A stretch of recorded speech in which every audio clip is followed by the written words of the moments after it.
Hi friends, அஸ்ஸலாமு அலைக்கும். நம்ம இன்றைக்கி வீடியோவில் என்ன பார்க்க போகிறோன்னா, முளைக்கீரை வந்து எப்படி ஈஸியாகவும் செம்ம டேஸ்ட்டாகவும் செய்ய போகிறோம் அப்படிங்கிறத ஃப்ரெண்ட்ஸ் பார்க்க போகிறோம். வாங்க வீடியோக்குள்ளே போகலாம்.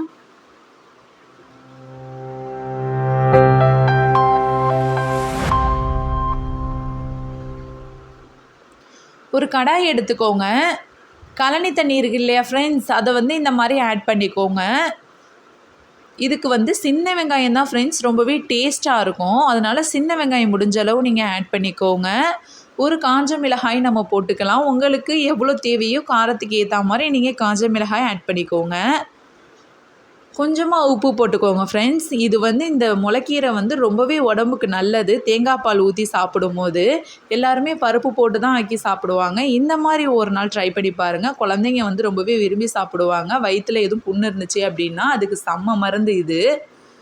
தேங்காய் பால் வந்து வடிகட்டி இந்த மாதிரி எடுத்துக்கோங்க ஃப்ரெண்ட்ஸ். முளைக்கீரையை வந்து நல்லா கட் பண்ணிவிட்டு நல்லா வாஷ் பண்ணி நான் வடிகட்டியில் எடுத்து வச்சுருக்கேன்.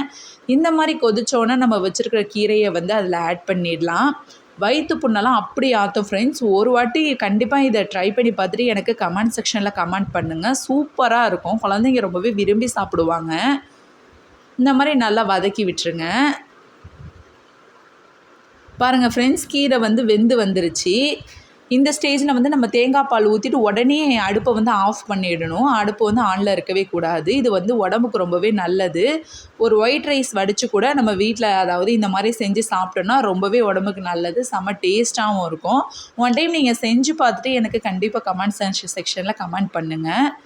இந்த வீடியோ பிடிச்சிருந்துச்சு அப்படின்னா லைக் பண்ணுங்கள், ஷேர் பண்ணுங்கள், நம்மளுடைய சேனலை சப்ஸ்கிரைப் பண்ணிடுங்க.